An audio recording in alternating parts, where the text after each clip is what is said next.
Life of Love Life of Love. with Joy Wilson. Hello, dear friends, and welcome to another episode of Life of Love. I'm eagerly anticipating this beautiful conversation, and I'm so happy you're here and listening again, and you're sharing these episodes because we're all adding to this light grid that's increasing across our earth. I know there's a lot of chaos and revelations happening right now, but when we stay in our hearts and we stay in our joy and our freedom of expression, we can transmute things that no longer serve humanity. And we're all working on it together, whether we realize it or not. So I thank you for tuning into your heart and taking this time to be with us today. So as new listeners might not realize, I set an intention and we get settled into our hearts before these episodes. So I'm going to take a few moments just to do that. And I invite you, if you're in a safe place, to close your eyes and just sort of be in your body. I'm connecting my feet to the ground. Thank you, Mother Gaia, for supporting me, for supporting our life here. Thank you for the sustenance and the gifts. And I'm connecting to my heart. I'm calling in my guides, my angelics. I thank you, God, Goddess, Creator, Universe, for bringing us together. Dr. Gretta Chamberlain, I welcome her team to collaborate with my team as they see appropriate, as this resonance and this synchronicity provides for us. I'm seeing bright purple sparkles right now in my mind's eye, and that's always really reassuring that our teams are happy to be together. And I honor this container we're creating. I honor each person, each soul that's listening with an open heart and with their ears to perceive what their soul is asking for. And I hope that each person comes away with what they need today. And I ask this for the highest good for every being, every soul, everyone involved, as we create this earth, the earth that we want to live in, the earth we want to pass on to our and we honor these beautiful star seeds that are coming into this earth plane with us right now and helping us transform to the new earth and the beautiful grid of light that we're happy to add to sustain, as we ask the higher beings of angelics that can take away pain or suffering and take away this, to take it to somewhere where it's served better, where it's transmuted and brought back into life as something honorable and loving. And we come with you and with us with an open heart, and I thank Gretta for saying yes, and so it is. Thank you, thank you, thank you. Dr. Gretta Chamberlain, you're coming from Chicago, and I'm so excited to welcome you to Life of Love. I can't think of a more appropriate guest. I mean, you're dedicated to helping people live just toward unconditional love and a deeper understanding of how we consciously create reality. So, I mean, this is such an alignment. I'm just so honored to have you on my show and to share your message with my community. So thanks again for saying yes. Thank you for having me. We're so much, you and I were previously talking before we came on line, and we just have a lot in common, and we're in alignment together. So this is an honor to be here with you and your community that you serve. This is wonderful. It is. It's just a little sweet and gooey. Well, I mean, I like to start out with the beginning, and something that sparked me when I was learning about you is that you said you had experiences as a child, and you've been connected to other realms of consciousness and spirituality since a young age. And I just wondered if you'd share how that showed up for you, and then also if we could help other people, recognize this in children around them, whether it's your grandchild or your niece or nephew or your own child. I mean, how do we foster this understanding and this connection with our children who are open books? And, did you have someone that helped you with your abilities, or were you sort of lone wolfing it, as many in the spiritual community have done over the years? I'd love to hear that part of your story. It began with me running up and down the steps in my great-grandfather's house. We lived in it's an old house, like a Victorian house. And had the long staircase, and every time I would walk down the staircase, well, not every time, I can't even read, when I think about it, I can't really remember the age that it started. But I remember I was young. I was younger than 10, and I would run down the steps because I would hear voices calling me, Greta, Greta. And I'm going, I said, so it became a game with me. So the idea was that I was going to run so fast that when I got to the bottom, I would have beat them before they could call my name. So I would run down. I'd say, dang, they got me again. And then when it was time for me to go up, I said, okay. I remember standing back and getting ready. You know how you get ready? You rev yourself up. And I'd run up the steps, but they got me again. So every time I said, what are these things calling me? Stop calling my name. And you know what? Now that I'm thinking about it, I don't think I ever told my mother. The only time that I told my mother about Mr. Lawrence. Mr. Lawrence was a man on our block, older gentleman. I can't remember how old he was, but all the kids, including myself on the block, we would always go to Mr. Lawrence's house, play in front of his house. He would sit out on the porch. We would talk to him and he would talk to us. We all loved Mr. Lawrence. So one day I woke up, I told my mom, I said, Mr. Lawrence is getting ready to die. And my mother said, why are you saying that? I said, because he's getting ready to die, Mama. And it took 2 days and he died. And then I realized that I could tell when people were coming to die. I just knew that. My mother never talked to me about it. My great-grandfather never told me about his abilities either. So another time it showed up, I have to preface this by saying that my mother put me in a Catholic school. Because at that time, there was the belief that Catholic school or private school education was going to be better than the public school education. So my mother saved her money and they let me in because my father was Catholic. So I spent from kindergarten through 8th grade in that religious environment. So, I was taught about Mother Mary. I was taught about Fatima, how the children of Fatima saw Mother Mary and how she communicated with them. And then there was another one too, Lady of Guadalupe. Another one took place where children Mhm. were presented with Yeah. Mother Mary. Okay, so I'm in my bedroom and I'm awake and I'm on the second floor.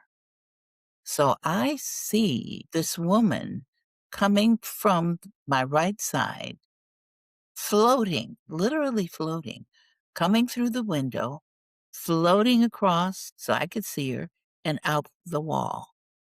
So I said, I have just seen Mother Mary because she had on the veil, you know. She looked like a nun, really, but Mhm. it was white looking and very ethereal. And I just couldn't wait till my mother woke up so I could tell her. I was so eager. I knew I was going to go to the children at the school and the teachers and say, I have seen Mother Mary. I was about to, oh, I was so excited. I was so excited. So when my mother woke up, I told her, Mom, I've seen Mother Mary. And then she didn't seem excited. And she just looked at me. And she said, Mhm. Greta, that's not Mother Mary. That's the woman who lives in the basement. And when she told me that, then I knew that my mother could see as well, even though. So as I grew up, she told me, don't tell people the things that you can see or the things that you can do because Mhm. think that you are not quite right in the brain. So don't do that. So consequently, I grew up with a certain amount of fear of showing people, well, I can do this. And sometimes you think, well, if you can do it, everybody else can do it too. So I didn't see what is the big deal. So then I'm going to segue forward. And my mother bought her own house great grandmother died, so my great grandfather came to live with us. I am now 14 years old. And one day I was sitting in the living room with him, and he used to call me daughter. He said, daughter. He would love to tell me stories about living in the South. He lived in Louisiana. So he told me when he used to have a medicine wagon and he would travel the South. He had his own elixirs, and people would say, Willie's coming. Willie's coming. That's his first name. And so people would come out and he would give them elixirs to help them heal their bodies. Or he told me, he said, daughter, I would take a copper penny. Because that's really dating me. Because back then the pennies were really made out of copper. Okay, so he said, copper. Put a copper penny here, and then I'd go real fast and make my hands real hot. Well, some people doing Reiki do the same thing, but Mm-hmm. and he said, and then I would lay my hand right over the place where the malady was, and he would heal them. So he became known as a healer, moving throughout Louisiana, assisting people. So I thought that was an interesting story. I just put it under my basket. I didn't think any more about it, but I said what I put was, my mother had it. My great-grandfather had it, and I haven't. So that's kinda how I started moving in that, you know. But the spirituality, my really getting into it didn't really come until I got married in Africa. I lived in Africa for about 4 years or so. My first husband died, but he was the one that introduced me to other forms of spirituality. I never went to anybody who was psychic. I never sought, the advice of the future, you know, but I was exposed to that through him.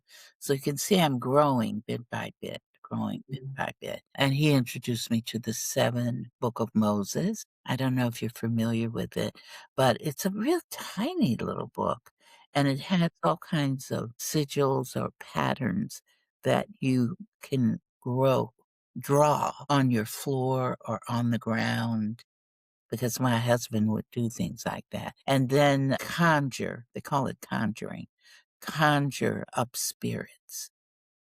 So I was curious. So I said, "Oh," I said, "Can I do that?" He said, "Sure, you can do it." But he said, "I just want to tell you one thing. If you do it, make sure that you can send them back. Don't send them back. You're going to be in trouble. And you don't know. They're going to be very upset that you called upon them. They came for you, and you couldn't send them back where they came from. So you have to be very careful." Needless to say, that bestilled me on that project. I could think of it would be my luck to conjure up a spirit and then get so excited I can't even send the thing back. So I said, let me stay away from that. So in Africa, I was exposed to a whole lot of different ways, paranormal things, and it was a whammy, okay? I bet. Did he know how to send him back? Oh yeah. Yeah. Oh yeah, he would do that.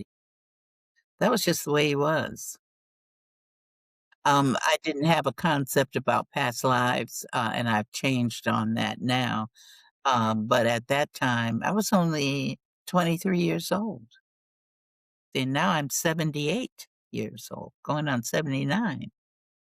So, I've had a real long, interesting experience with it.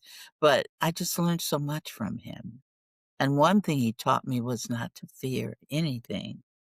Little did I know that I was going to be using that concept and holding on to that concept about not having any fear, because that allows me to do the work that I do now. It does take courage to stand in your power and to claim these abilities. So when did you become a Napropath. I didn't want to say it wrong, naturopath? I started off working on a doctorate in clinical psychology. I spent 5 years studying clinical psychology, and I created all kinds of interesting things about it. I just realized I didn't quite fit. Hmm. No, I was interviewed by a psychologist and to get into the college and the school of psychology, that's what it is. And she said, well, you seem grounded because when I filled out the application, I filled it out based on the abilities that I had also. And I remember my mother saying, why are you doing that? Why are you saying these things?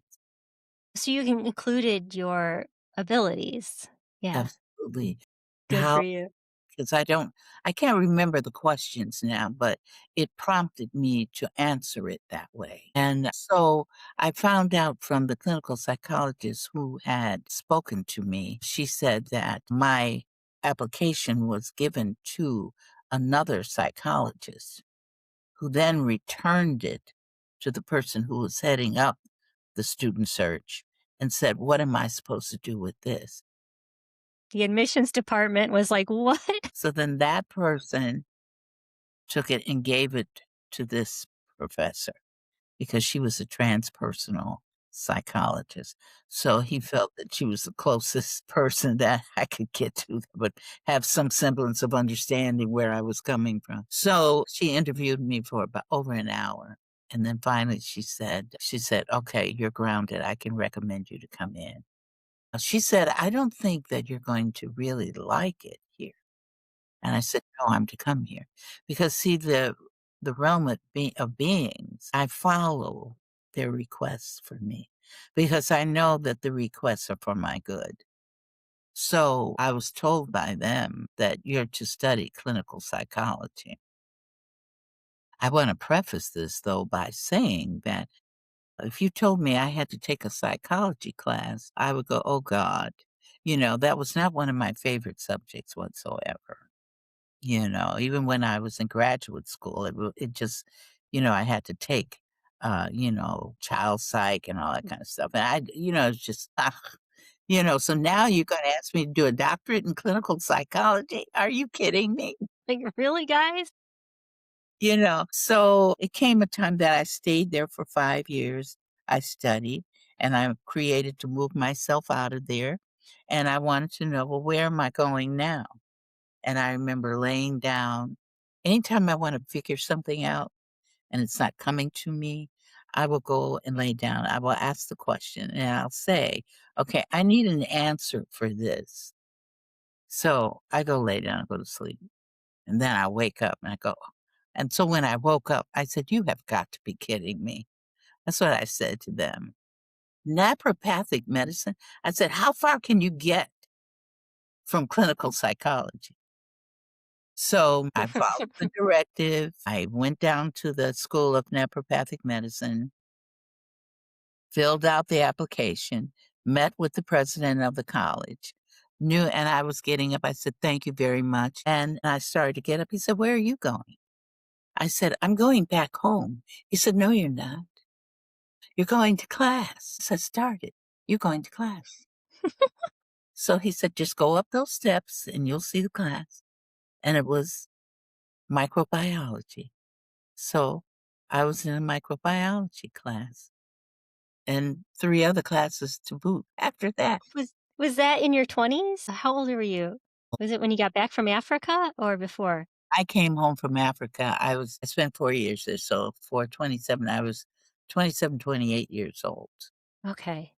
Then, the school of it didn't come until I was in my 40s. So you're studying microbiology in your 40s. Absolutely. Did the realm of beings help you study for the exams? Like, how did you get through it? I would be like, I can go back to clinical psych. Uh, I wanted it's when you asked me that question, uh I was in some class, I don't remember what it was, and the teacher divided us up into groups. We were studying different, it was abnormal psych, I think, and would put us in a group, and he brought a little container around. You had to pull what abnormal psych you what condition or Yeah. Yeah. So Okay. I did wound up with borderline personality disorder. Okay. And we read the book. There was a book attached. So you had to read the book that the person who had experienced it, in fact, it was made into a movie. I've forgotten the name of the movie. But anyway, I forgot that I had to do the assignment. So I was upstairs doing something else on my computer. And then I noticed that the team, or two other women, had sent me an email. And they said, Greta, don't forget our project is due tomorrow and we have not received your any of your parts to the PowerPoint. I said, "Oh my God." I said, "Oh Lord." I said, "I have totally forgotten about that." I said, and I sat there. I said, Greta, what are you going to do? What is your part?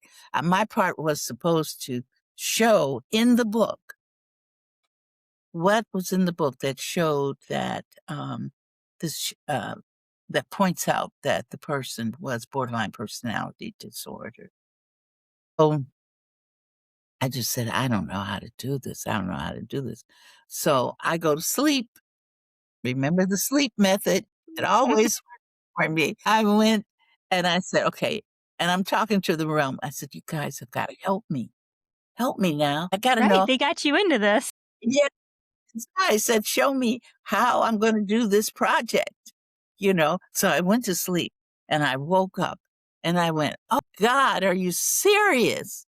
You know, so I went upstairs. I had to go page by page. That's what they had me doing, page by page through that book, pointing out the sentences that supported this woman being borderline personality disorder with the page number and everything to boot. I said, "Oh my God, you gotta be kidding me." We're talking about me being up now at about 12 o'clock midnight, because I think I went to bed around 9 or 10 and then I woke up. Okay. So I'm doing this and just starting it from chapter 1. And I'm going, Lord, this is going to take me forever. And I was working. Class was at 6. I think class was at 6. I was working on that thing. I didn't even, after that, I didn't even go to sleep. I said, "Oh my God, this is so much. This is so much to get through this book." I think the book was about 200 pages and something, not 3. And I'm going through all this reading. Okay, this sentence fits. Okay, this sentence fits. And I told them, I said, you have given me a lot of work. So I remember I have conversations with them. I told them, you gave me a lot of work. As soon as I finished, I must have finished about 4 o'clock in the afternoon. I washed up, put on my clothes, and drove to school, right? The women had gotten it, everything. So then it was my turn to present, and I presented. My teacher told me, which I think is funny now, but he told me, he said, Greta, I've never seen anybody do so much work and to be so accurate about this. You did an excellent job. you know? And of course, I was tapping myself on the shoulder. They don't know how I went through it. Okay. And then I went to the bathroom and some of the female students were telling me, Greta, you really set the bar real high. And I wasn't setting anybody's bar real high. I was just trying to get through the work because I did not get an F. Okay. You don't have to take that class again, right? It's like, oh. Right. So it was just, oh my God. So when you say call on the realm, I'm using that as Mhm. a good example, that they do that. So sometimes I tell them, come on, we got to write this. So when I wrote the album, I just sat down and, it just pours in. At the beginning, I used to think that I thought of them as being separate from me when I was younger, Mhm. external. But see, as I've grown and matured, I have learned that they're not separate from me. They're part of me. So, like, even when I'm talking to you now, they're also speaking to you.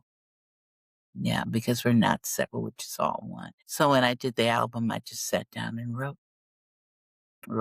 and then it said, okay, we're finished. I said, oh, okay, we're through. Because I can feel. I said, we're through. I said, all right, this is all we want to say. I said, okay.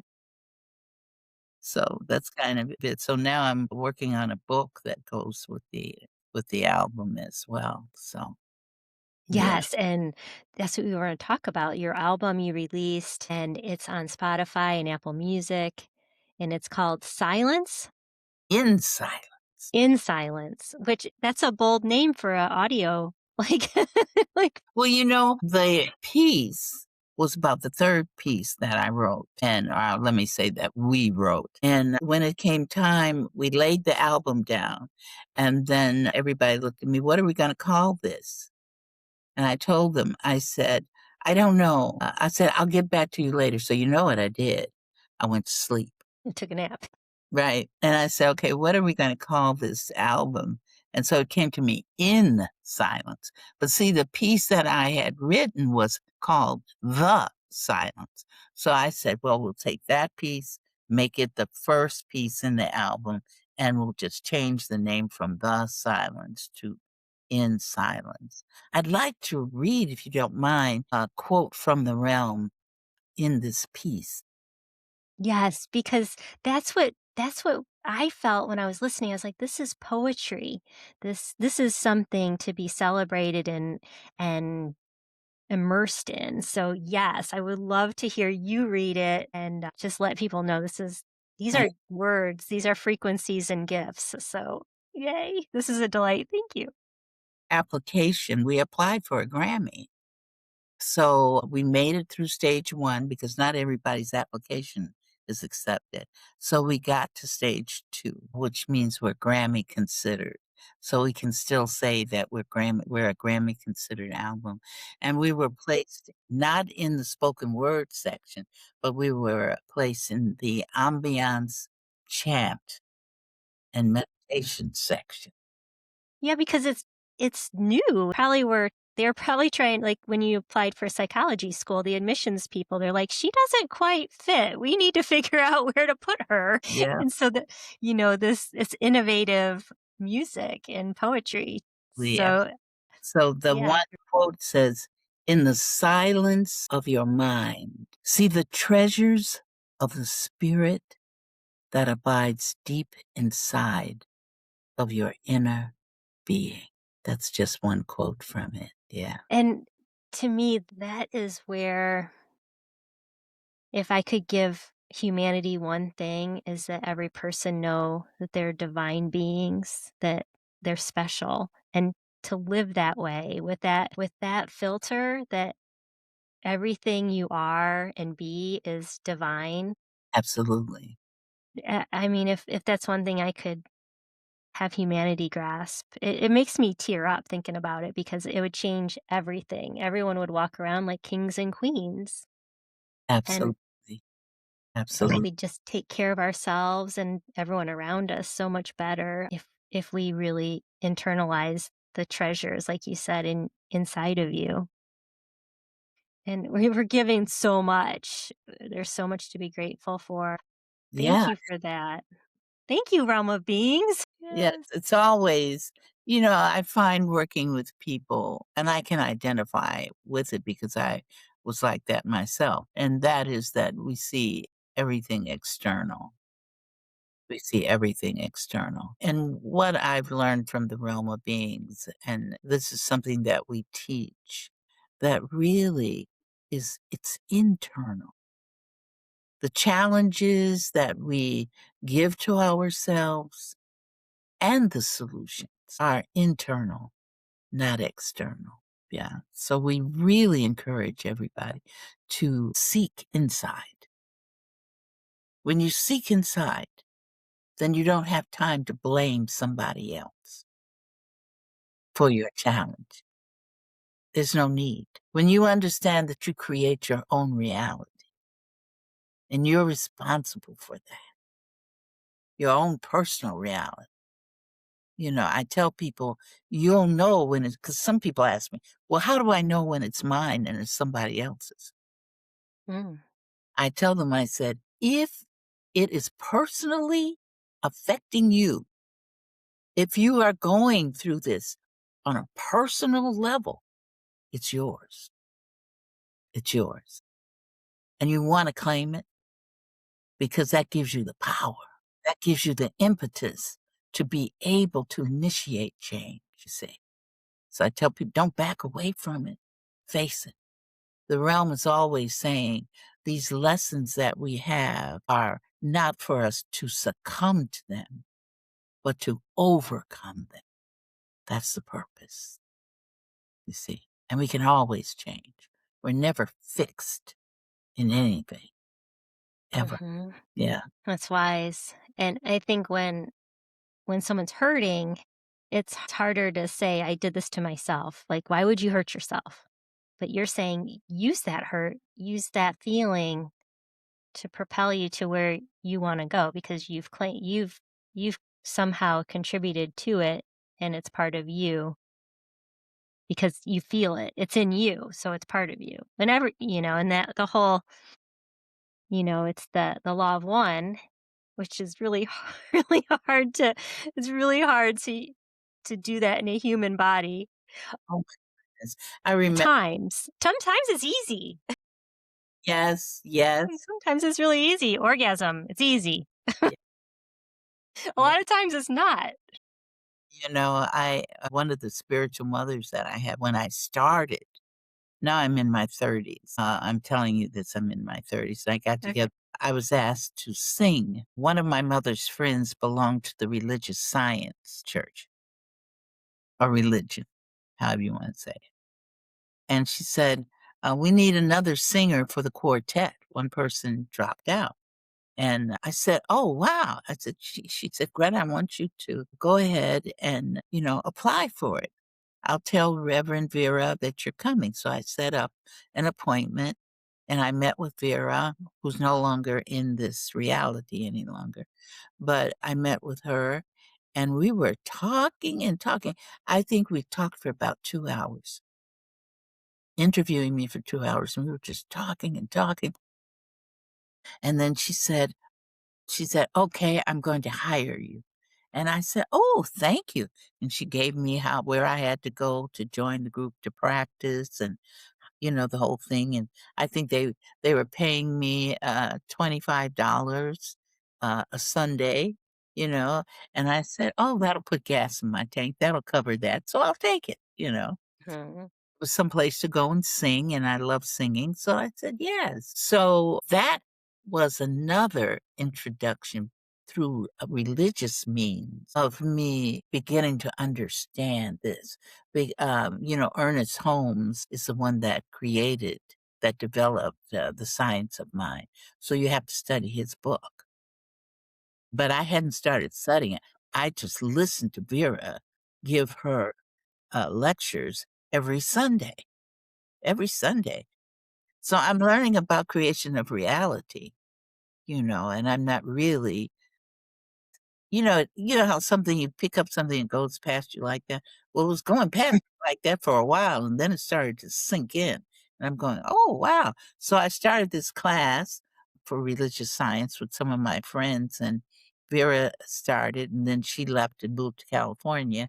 And then Claudine came on and became our teacher. And I remember I had gotten to class early, and she just looked over at me and she said, no, Greta, you create your own reality. I'm telling you, you want to know somebody who was shocked? I can't even tell you what I said to her because it was inappropriate. But I told her, are you really telling me that I created all of this blank? Yeah. Okay. Yeah, that's a very good question. She said, yes, I am. I said, oh, you got to be kidding me, Claudine. You can't tell me that I created that. So when I'm teaching it and people start saying the same thing, I chuckle to myself because I know from whence I came. Mhm.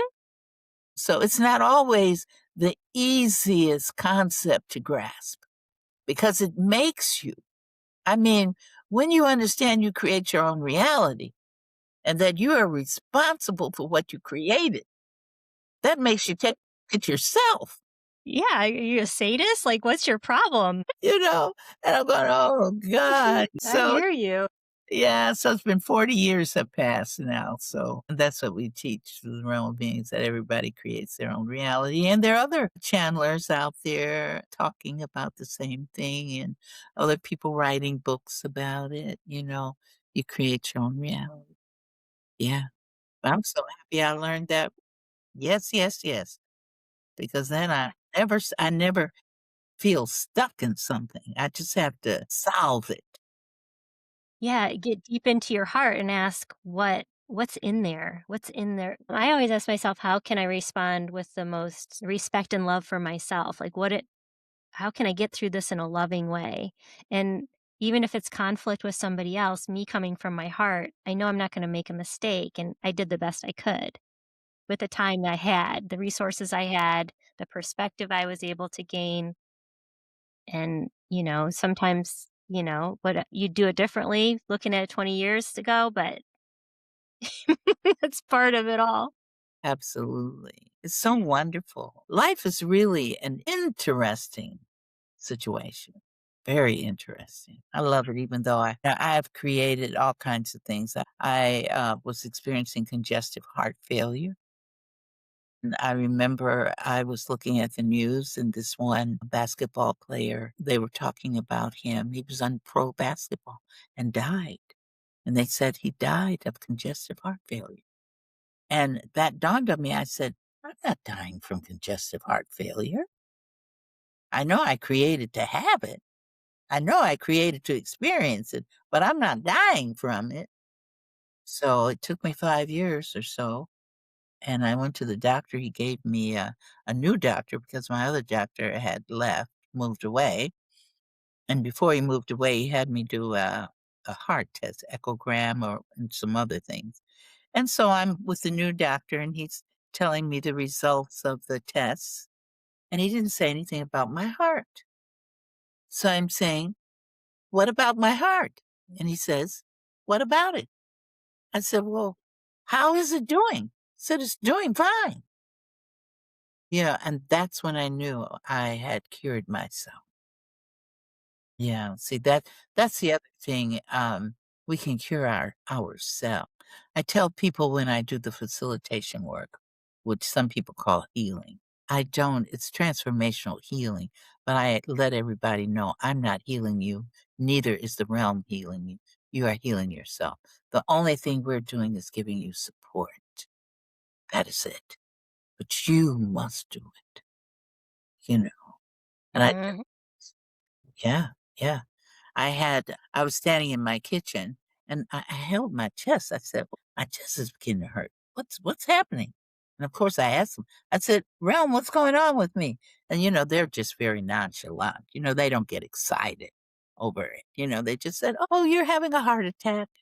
And I said, I'm what? You're having a heart attack? I said, oh, no, no, no, no, no. So I sat down on my couch and I said, look, heart, we're not going through this. We don't have time to go to the hospital. I don't have time to be in an ambulance.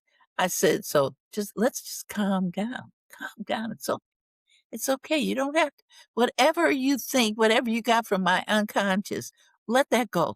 Let that go. We're okay, you know? And I gave it some light blue energy. I talked to it. I held that. I said, I want you to know I love you so much. You don't have to do this. You don't. So finally it Yeah, comes. I see you. I see you. Like that's a huge that's a huge thing. And yeah, that's really great advice. And I feel like I've healed I do not like the hospital. And I will work on my frequency to keep myself out of any kind of medical care because I do not I went to the hospital one time in the last I was in the hospital when my mother-in-law was passing away. That was in 2020. And I went back because one of my sweet friends who I teach therapeutic tennis to, she was having a big surgery and I wanted to help her mom. And I went to the hospital for her in November. And so it'd been 5 years. And I'm like, Chris, you are the only person I'd enter the hospital for. I do not want to be in that energy. Getting calm and letting, and a lot of times there's phases of your life, and giving attention to those phases can make a big difference versus ignoring and pushing through. Yeah, but Yeah.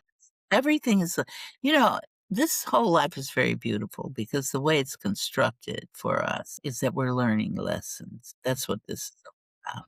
I said lessons are constant. Somebody asked me, a young man that I'm facilitating for, he said, I want to know, I'm trying to decide my career. I said, you're trying to find a career for yourself? He said, yes. So he's thinking of career as he's going to stay in it. I told him, I said, you're constantly changing. We're going to be constantly changing. I said, look at me. I started off as one thing. Now I'm something else. I'm doing something else. I said, we never stop. This is the adventure. I call it the fun house. Fun house, yeah. Yes.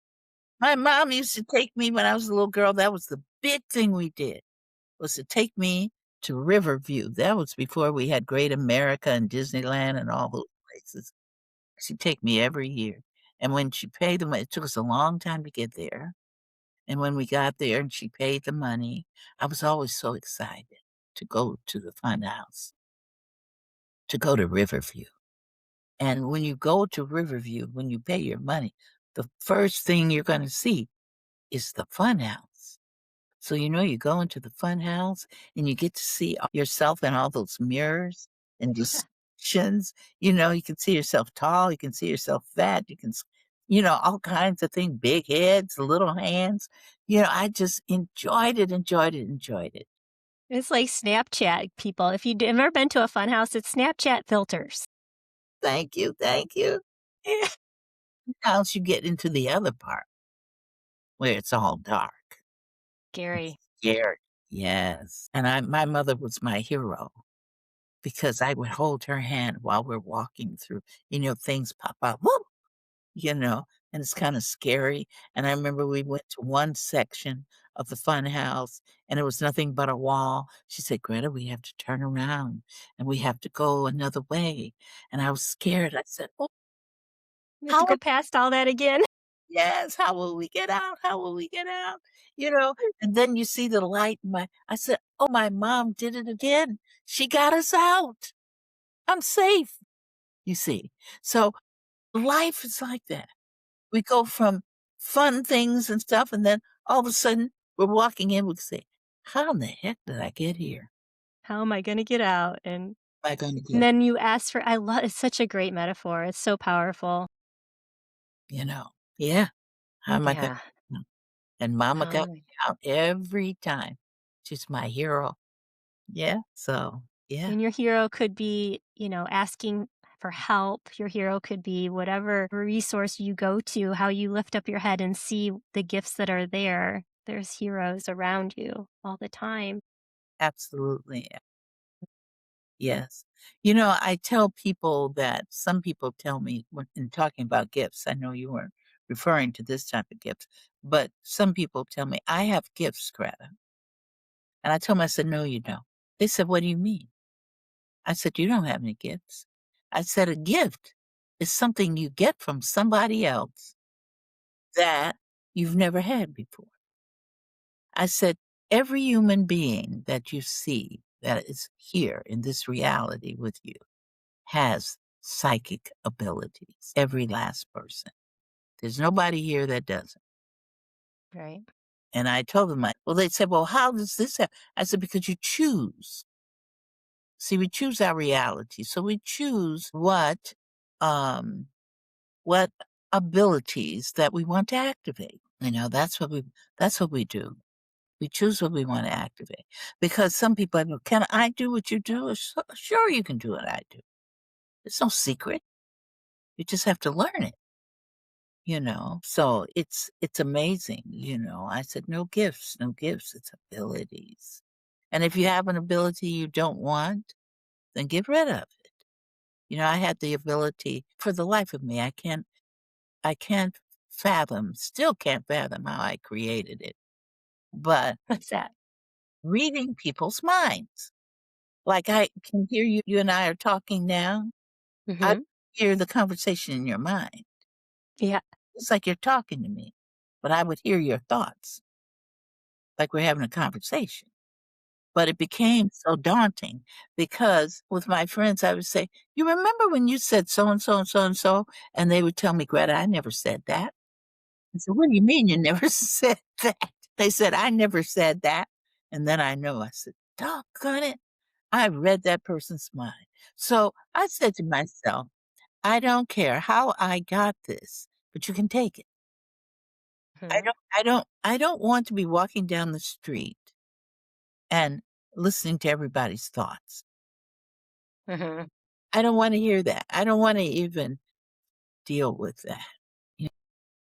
So it left because it's like when you have something and you really don't want it, you don't have to keep it, you Right. get rid of it. You Yeah, because you'd be a hoarder if you kept on a thing. If you kept things that weren't serving you, you're hoarding. You got to thank it and let it go. right. So I didn't want it, Okay. I didn't want it. And I'm sure other people have it. I said, "Well, you can keep it if you want it. I don't want it." You know? It's too challenging because I couldn't tell when I read the mind or when they actually told me. I said, "This is getting really confusing." Hmm. It's kinda fare thee well. Yeah, yeah.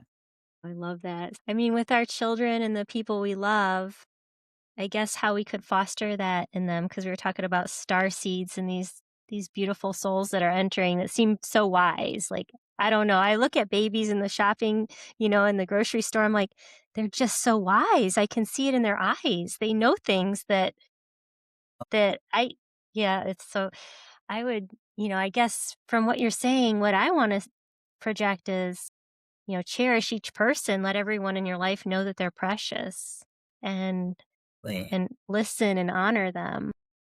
yeah. Because, what we don't realize is that when we're honoring another person, we are honoring ourselves as well. Because as humans, one of the characteristics of being human is that we see separation. That's one of the characteristics. That's also a lesson that we want to overcome. So we want to get to the point that we see the other person as myself. I'm one with that person. There's really no separation between us. I don't care what we do, whatever, you know. Yeah. Boy, that would make a lot of conflicts in our world a lot less interesting. We didn't have to feel like we needed to pick sides. We could honor and Yeah. just get through things.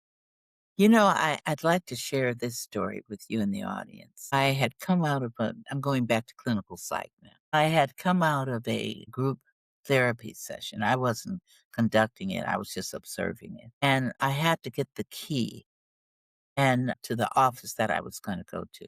Now, why this company only had one key for you to use to go to the rooms, I had not the foggiest idea. But when I went up to the desk to get the key, they said, "Greta, the key's not available now. Somebody else has it. You have to wait till they bring it back." So I said, "Okay." So I go and I sit down, and I'm sitting next to a woman who was in the group therapy class. Okay. So she starts talking to me, and something says, "Be quiet and listen."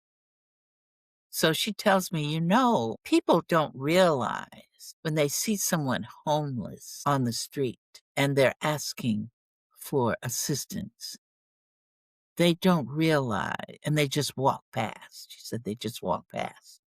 She says, they don't realize that they're walking past God, she said to me. So I didn't say anything. I said, "Thank you for that. Thank you." You know?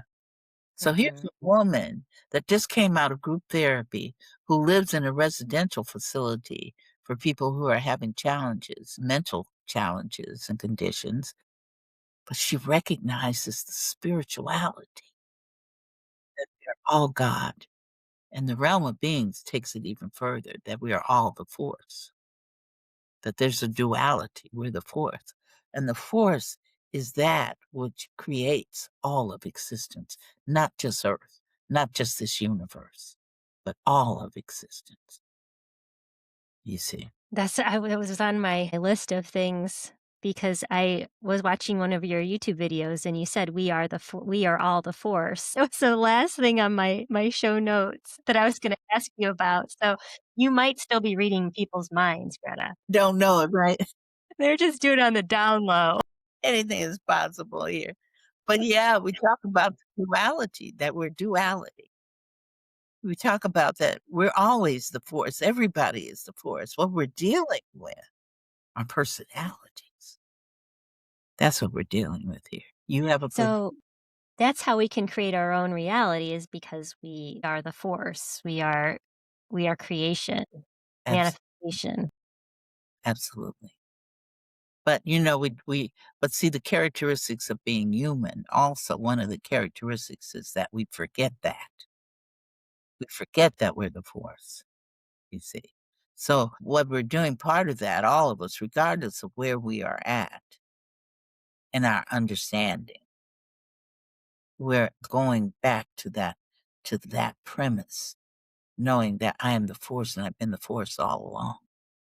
Some people tell me that's blasphemy, but that's okay for them to say that because that is where that person is. Mhm. So I accept everybody to be where they are, and what Yeah. they're going to accept and what they're not going to accept. It's okay. It's okay. Yeah. Because everybody, like you've been saying today, you've been using that word precious. I've been listening to you say that. So, in the honoring of each individual, regardless of what their personality is showing us, we must know that they are the force. And whatever reality that they choose for their lessons, it's okay. Mhm. Who am I to tell you don't do that? You know, who am I? I can't. I just can't do that. You know, I created a situation where I was experiencing alcoholism. Everybody, you've been an alcoholic? I said, sure have, you know. So I'm not going to tell you don't do that. It's just that it might not be the best for your health, but I'm not going to tell you don't do that, because I had to learn from that. And what is that about? That learning is about loving ourselves. Giving yourself boundaries and taking care of yourself. Absolutely. My daughter, I was driving her to school one day. She was in fourth grade then, so she might have been 8 years old. And she said to me, Mommy, who do you love the most? And I told her, I said, me. And she said, you don't love me the most? I said, of course not. I said, I have to love me. She was so outdone. I said, Kai, if I don't know how to love and be involved in myself, love myself, if I can't do that, then how can I truly love you? So she said, oh, okay. So she accepted. So that's it. I tell people the first person is to love yourself, appreciate yourself. Because when you're loving yourself, you're loving the divinity, your divine aspect of yourself that stays with you at every moment that you are existing. It never goes away. We are never alone. It appears that way. We can go through something and say, I feel lonely. Yeah, because that physical stuff is not there, or a physical person is not there, but you're really never alone. Yeah. Well, thank you. This is such a great contribution to Life of Love. I do thank you so much for sharing all this and I'm excited to share it with everybody on schedule for that. Oh, and I'll be sure to put a link to the Spotify and Apple Music where people can find your album. It And is it's just YouTube glorious. as well. We have a YouTube channel. Oh, yeah, the YouTube. Okay. I'll Yeah, put that. Dr. Greta is the YouTube channel. Yeah. Thank you. Thank you for having me. And I'm so pleased and happy to have been with your family. call your community family. Family. That's great. They are. They're definitely. Yeah. Thanks, family. And I thank your family, those realms of beings. And this has just been a delight. Thank you. Thank you very much.